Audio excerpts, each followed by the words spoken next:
our civilization is not going well. A lot of loss is already on course. You do keep pointing about what's wrong with the current system. It means we have to rethink everything. But why? Why?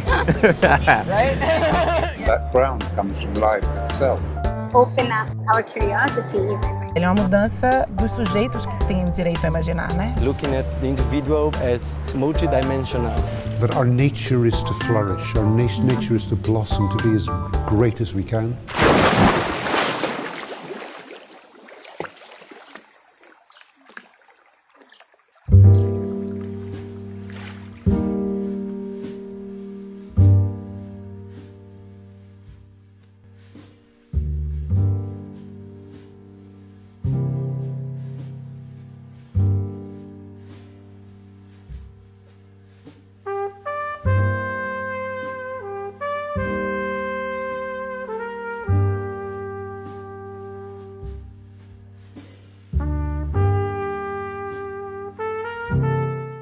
I think the idea is that our ways of being and knowing that have created the problems we're facing are not going to be the ones that will help us shape-shift into a different reality. Yeah. So figuring out other ways of not just knowing but being is super important, and this is not just a cognitive exercise or even an affective exercise, a neurobiological exercise, and that requires us to access exiled capacities, or capacities that have been exiled from the kinds of feedback loops that we are trapped in, but also deriving pleasure from. And I think if it felt so bad, we would have gotten out already. The problem is that it feels good. Exactly. And so how is it that these things that are entrapping us also are the things that we are generating pleasure from, or pain relief from, and getting rewards out of? So if we can't get it to the point where we surrender that which most rewards us in the current system, then there's no incentive actually to step out into something different and scary. Like Vanessa said, you know, we need to shape-shift, I guess. Ideas are not cognitive things. Thoughts are not cognitive. They're ecological things.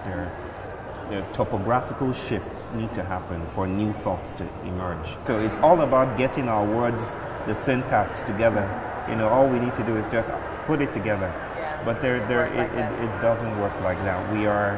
We're being humiliated by climate change and the world at large that is teaching us that we are part of that which we are trying to understand. And that is the idea that, or that is the invitation for us to stay with the trouble, like Donna Haraway would say, to stay with the idea that it may not make sense. There are many more meanings, and sense is beyond just meaning, or things being eloquent and being articulable. So the imperative becomes, what kind of work do we do to lose ourselves?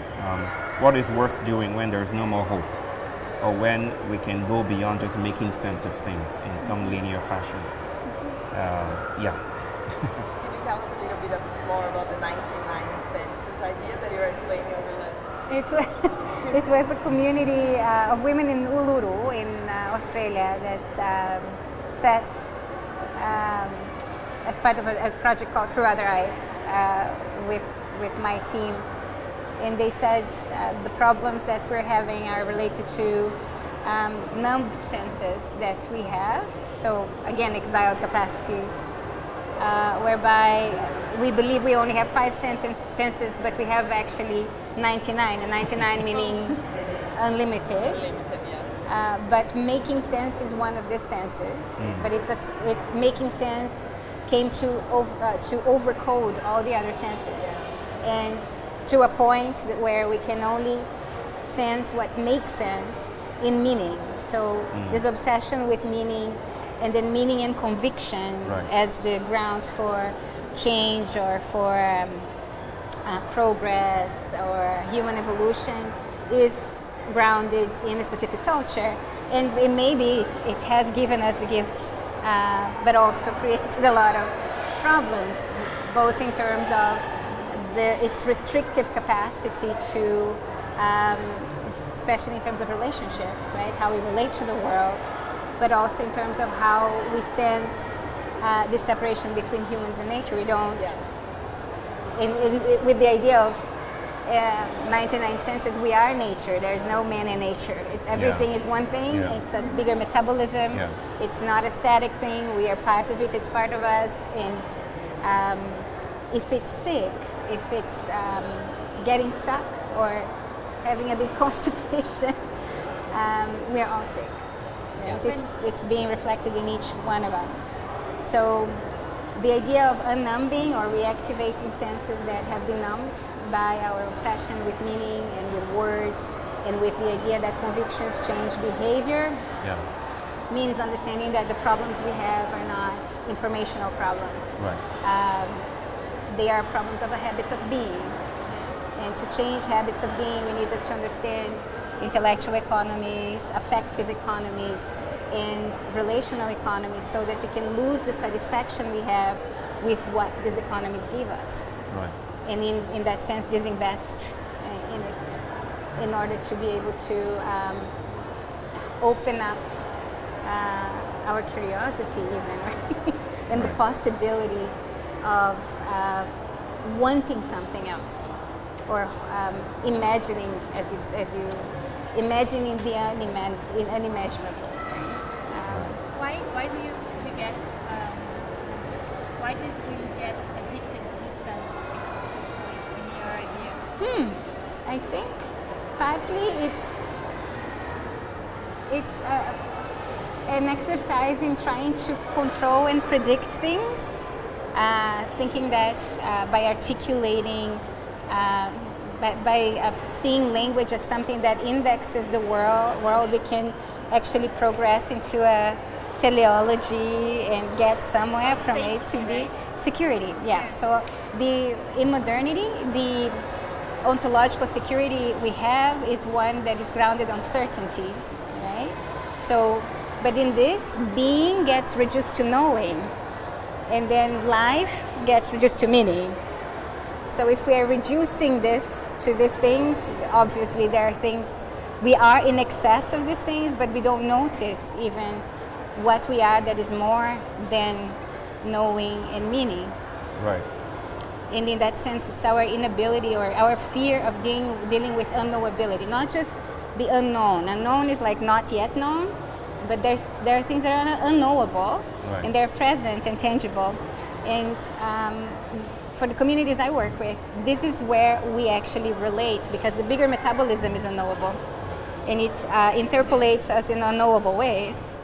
So what they say, for example, is that it's not appropriate to talk about reconnection, because we've never been disconnected. What has been disconnected is our sense of connection. So how do we reactivate the sense that we've never been disconnected, and that if we've never been disconnected, that my responsibility for everything, right, especially for dealing with the big constipation of things, is ever present and demanding that I pay attention, right? And that, not that I do a specific predefined thing, but that I am present and ready to work and do the work that I can do, that is needed and demanded of me at that point. And that's why it's different from saying, okay, this is the ethical thing to do, that's the ethical thing to do. The ethical thing to do is not an intellectual choice or a decision. It's something that emanates, and that will compel you to go against your self-interest, or do things that contradict your self-image, right? Or that sometimes just asks you to step out of it and allow other things to happen, things that are out of your control and that may be scary. But if you're touching that thing and trusting that thing, you won't have a choice. You have to do it, right? Like when you started saying, I just started thinking that even before before language, we were addicted to meaning, right? Doesn't that also make us human? Like yeah, that's okay. what I was just thinking. As one of the senses, meaning is a good thing. It's not a bad thing. But we can see it as what describes reality, or we can see it as an entity that plays with us, right? So it's not that meaning itself is bad or good. It's our relationship to meaning and what we expect meaning to do that is very historically specific. So the example that we use in one of the projects is that of this, it's a Maori grandmother who was asked, for example, Grandma, is there one God or many gods? And then she says, of course there's just one God, that the God that lives in heaven, the Father who lives in heaven, which shows an influence from Christianity. But then the grandchild asks, but Mom, Grandma, what about the other gods? And she says, oh yes, there are those as well, right? So there's one and many. So for her, language doesn't index. It's something that is, there is reality that doesn't limit. There's reality that is unknowable, and there are stories we tell about it. Ways I talk about it or tell, And then it's not something that she's attached to. Because the truth is not about coherence. Exactly. It's not about keeping things together, like you say, about indexing. You know, it's a confidence that if we put it together, that we would arrive. There's a formula. But truth is, taken away from its humanist anchoring. Truth is not the modernist Cartesian thing that we can hold, you know, and claim like a property. It's something different. It's how we move in the world. I know an elder who tells me that when he was young, he would ask, where do we come from? Just like your story. And not a bushman, another elder man will point to a hole in the ground just outside his compound and say, that's where we all came from. That's where humanity came from. All of us came from that hole. But that's not, science might look at that and say that's rubbish, that's just romantic stuff. But that's exactly what that place, the human, non-human assemblage, has made possible. And it's meaningful and it's true and it goes beyond meaning. So how can we live truth beyond truth? How do we sidestep the convenience of modern boxes, you know, that kind of put us into those categories? That's the... A useful metaphor we've been using is the bricks and threads metaphor. So in this historical time, we derive a lot of security from bricklayering, so putting blocks of words, of meaning, of categories, one by the side of each other and on top of each other, with the desire to build a tower or a skyscraper or a wall sometimes, or organizing everything. And this is a sensibility. It's part of the whole, and there are gifts that come with it. But when it becomes the only sensibility, then we are losing and numbing other senses. So there's another sense of different communities that are about threads and weaving, right? So weaving is not about putting one thing on top of each other. No. It's about being super flexible and creating things that hold, but that will be unwoven and rewoven again. Yeah. That have much more, they don't have a teleology. Each other, right? Yes. Much more complex way of being together than one upon or side by side. There's a word for that in Greek, kairos. And kairos means opening, possibility. Or and the idea is from the weavers in ancient Greece. Kairos. Well, K-A-I-R-O-S. It's like the opportune time, like the right moment. And the sensibility is when the arrow strikes the bullseye, the very moment it strikes it is kairos. Or where with the weavers, with the warp and the woof, is it warp and woof? When the lateral thread goes through the longitudinal thread and pierces it, the moment it pierces it, that transversal moment is kairos. Kairos is like a beautiful contemplation that we are interlaced with the world around us. We're entwined with it. And it's not about categorization, which modernity is committed to, or postmodernity as well. It's about noticing that we are entangled with the other. defeats the whole idea of separability. So we become fragile aspects of a world that is ultimately unknowable, since there's a coming together and a falling apart at the same time. Nothingness and everythingness.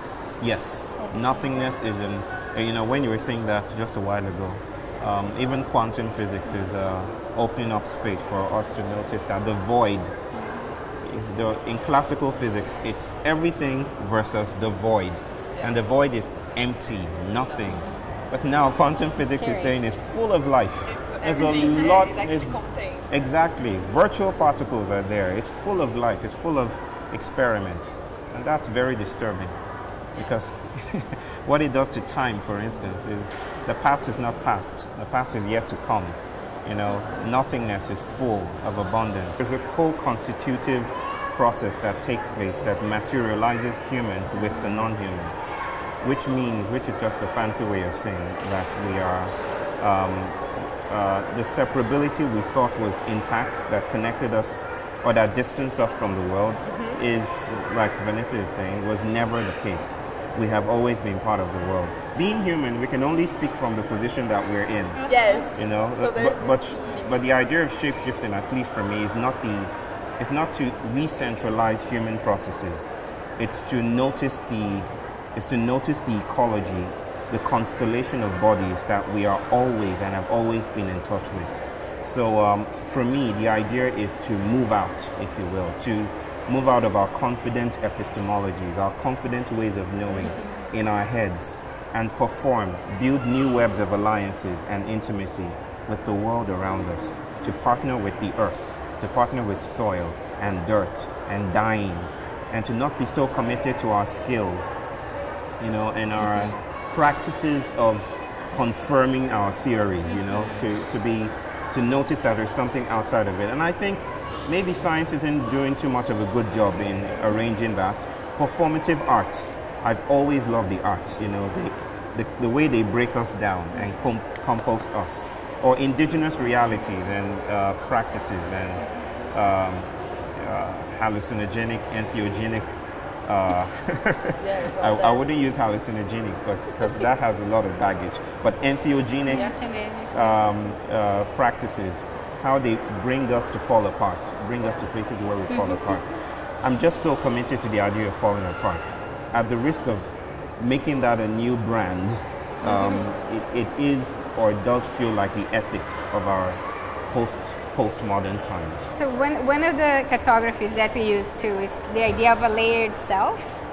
So at least 4 layers we talk about. So there's me in this body that is has a specific temporality and biodynamic. And then there's me and you, me and other bodies. And again, in modernity or coming from Enlightenment thinking, that's about it. The 2 layers that we operate from, society and individual. But we talk about the third layer, a third layer being me in you.